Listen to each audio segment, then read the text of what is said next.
Rajamouli, Mahesh Babu cinema ఈరోజు లాంఛనంగా ముహూర్తం జరుపుకుంది. అయితే ఈ సినిమా కోసం ఏళ్ల తరబడి వెయిట్ చేయాల్సిన పరిస్థితి ఉంటుందేమో అనేటువంటి ఒక అభిప్రాయం. అంటే ఈరోజు లాంఛనంగా పూజ ప్రారంభమైంది గానీ, పూజతో ముహూర్తం చేశారు. అయితే రెగ్యులర్ షూటింగ్‌కి టైం పడుతుంది అనేటువంటి మాట వినిపించింది. ఈ ముహూర్తానికి కూడా మహేష్ బాబు వచ్చినట్టుగా ఎక్కడా కనిపించటం లేదు. వాళ్ళు ఫోటోస్ కూడా ఎక్కడా రివీల్ చేయలేదు. మహేష్ బాబు రాలేదు అనేటువంటి అభిప్రాయం అయితే కనిపిస్తోంది. నమ్రత గారొచ్చారు. జనరల్‌గా మహేష్ బాబు సినిమాల పూజా కార్యక్రమాలకు ఆవిడే హాజరవుతూ ఉంటారు. ఆయన తక్కువ హాజరవుతారు. మేబీ ఆయనకేదో సెంటిమెంట్ ఉన్నట్టుంది. పూజా కార్యక్రమాలకి హాజరైతే సినిమా రిజల్ట్ తేడా అవుతుంది. ఇలాంటి సినిమా వాళ్ళకి సెంటిమెంట్లు ఎక్కువ గాబట్టి ఆయన వాంటెడ్‌గా అవాయిడ్ చేశాడా అని ఒక డౌట్. నిజానికి ఈ డౌట్ మొదటి నుంచి ఉంది. ఆయన వస్తారా? రారా ఈరోజు అని. కారు కనిపించింది గానీ ఆయన కనిపించలేదు అన్నటువంటి మాటలు వినిపించినాయి. బహుశా నమ్రత గారు వచ్చుండొచ్చు అనేది ఒక అంచనా. మహేష్ బాబు గారు వచ్చారా? లేదా? అనేది ఇంకా యూనిట్ వైపు నుంచి అధికారిక సమాచారం అయితే లేదు. కానీ ఈ సినిమాకి సంబంధించి ఇప్పటికే 'గుంటూరు కారం' రిలీజ్ అయ్యి దాదాపు ఏడాది దాటిపోయింది. ఫ్యాన్స్ అందరూ మహేష్ బాబు సినిమా కోసం ఈగర్‌లీ వెయిటింగు. అయితే ఈ సినిమా ఎక్కువ రోజులు పట్టదు. మీకు సంవత్సరన్నర లోపే వచ్చేయొచ్చు అనేటువంటి ఒక ఇండికేషన్‌ని ఈరోజు 'గేమ్ చేంజర్' వేదిక మీదుగా రామ్ చరణ్ ఇచ్చాడు ప్రపంచానికి. అంటే మహేష్ బాబు సినిమా అప్డేటు రామ్ చరణ్ ఇవ్వటం అనేది ఇక్కడ విశేషం. ఆయన చాలా క్లియర్‌గా ఒక మాట చెప్పాడు. అంటే ఒక చిన్న క్విజ్ షెడ్యూల్ నడిచింది. సుమ గారికిను, రామ్ చరణ్‌కి మధ్యలో. ఆహ్, ఇప్పుడు మహేష్ బాబుతో సినిమా ప్రారంభించారు కదా రాజమౌళి. మీరు అనుభవజ్ఞులు. ఆయనతో 2 సినిమాలు చేశారు. కాబట్టి మీ అనుభవం రంగరించి ఎన్ని సంవత్సరాలు పడుతుంది? ఆ సినిమా 3 ఏళ్ళు పడుతుందా? 5 ఏళ్ళు పడుతుందా? అని ఆవిడ అడిగినప్పుడు రామ్ చరణ్ చాలా సెటిల్డ్‌గా ఒక అద్భుతమైన సమాధానం చెప్పాడు. అదేంటంటే కోవిడ్ వలన 'ట్రిపుల్ ఆర్' కొంచెం డిలే అయింది తప్ప, మరీ అంత డ్రాగ్ చేసేటువంటి పరిస్థితి కాదు మా డైరెక్టర్ గారిది అన్నాడాయన. రాజమౌళి గారు కూడా భుజం తట్టి మరీ అప్రిషియేట్ చేశాడు. చాలా ధన్యవాదాలు. నా మనసులో ఉన్న మాట చెప్పావు నువ్వు అన్న టోన్‌లో. అంటే 1½ ఇయర్‌లో సినిమా కంప్లీట్ అయ్యి రిలీజ్ అయిపోతుంది అన్న టోన్‌లో ఒక సమాధానం అయితే బయటకొచ్చింది. ఇది మహేష్ బాబు అభిమానులకు పండగే. అంటే 3 ఏళ్ళు వెయిట్ చేయాలా? ఇప్పుడు 'పుష్ప' దాదాపు 3 ఇయర్స్ టైం తీసుకున్నారు పార్ట్ 2కి.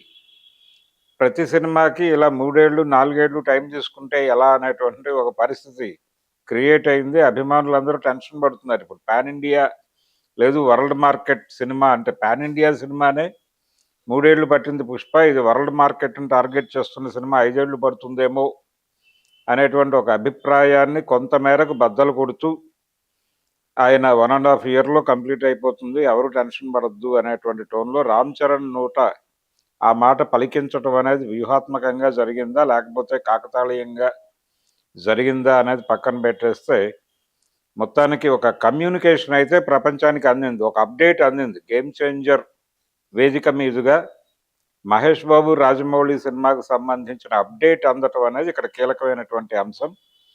అలా ఈ సినిమా 1½ ఇయర్‌లో మనం చూడొచ్చు అనేది. 'దిల్ రాజు' గారు రేపు ఎలాగూ మన రాజమండ్రిలో ఈవెంట్ ఉంది కదా! అక్కడ మాట్లాడుకుందాం, ఇక్కడ తక్కువ మాట్లాడదాం అన్న పద్ధతిలో ఏదో కాషన్ నోటీసులు సర్వ్ చేసినట్టుగా వినిపించింది ఒక మాట. అందరూ చాలా క్లుప్తంగా మాట్లాడారు. ముఖ్యంగా శంకర్ తెలుగు మాస్ సినిమాలు అనేకం ప్రస్తావించాడు ఆయన. 'అతడు' అన్నాడు, అలాగే 'పోకిరి' అన్నాడు. ఈ సినిమాలు తనని ఇన్స్పైర్ చేశాయి అన్నాడు. మాట్లాడుతూ అంటే రాజమౌళి ప్రస్తావన తీసుకొచ్చి సౌత్ సినిమాని ఈ రోజున గ్లోబల్ మార్కెట్‌లో నిలబెట్టిన ఘనత ఆయనదే. మేమందరం చేసింది తక్కువే, తను చేసింది ఎక్కువ అన్నట్టు మాట్లాడాడు. నిజానికి శంకర్ సినిమాలు అద్భుతమైన విజయాలు సాధించింది సౌత్ మార్కెట్‌లో.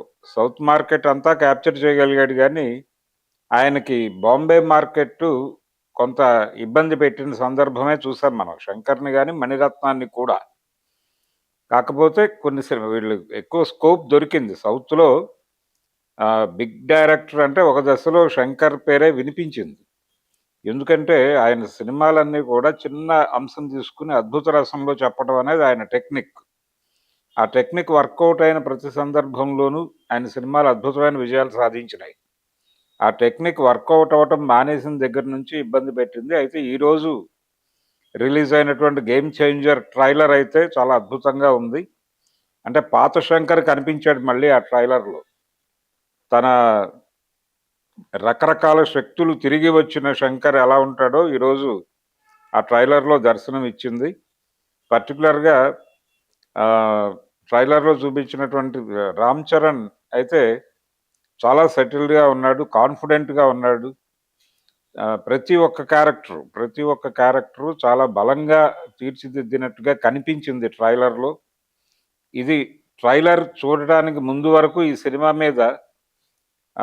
సినిమా ఎలా ఉండబోతోంది అనే దానిలో అనేక సందేహాలు ఉన్నప్పటికీ, ఈ ట్రైలర్ చూసాక వీళ్ళు డెఫినెట్‌గా కొట్టబోతున్నారు అనేటువంటి ఒక కాన్ఫిడెన్స్‌నైతే ఇచ్చింది. ఈ సినిమా మీద విపరీతమైన బజ్ అయితే లేదు క్లియర్‌గా. అంటే శంకరే దానికి కారణం ఒక రకంగా. 'భారతీయుడు 2' అనేటువంటి ఒక డిజాస్టర్ మీదుగా వస్తున్న సినిమా ఇది. కానీ ఎలా ఉండబోతోంది సినిమా అనేటువంటి టెన్షన్స్ ఉన్నాయి అందరిలోనూ. అభిమానుల్లోనూ ఉన్నాయి, అందరిలోనూ ఉన్నాయి. కానీ ట్రైలర్ మాత్రం ఈ రకమైన అనుమానాల్ని కొంచెం చెరిపివేయగలిగింది అని మాత్రం చెప్పొచ్చు. ట్రైలర్ ఒక హోప్ ఇచ్చింది. చరణ్ అభిమానులకి, అలాగే మెగా అభిమానులకి, దిల్ రాజు గారికి పర్టికులర్‌గా హోప్ ఇచ్చినటువంటి పరిస్థితి. పాజిటివ్ రివ్యూస్ వస్తున్నాయి ట్రైలర్ మీద.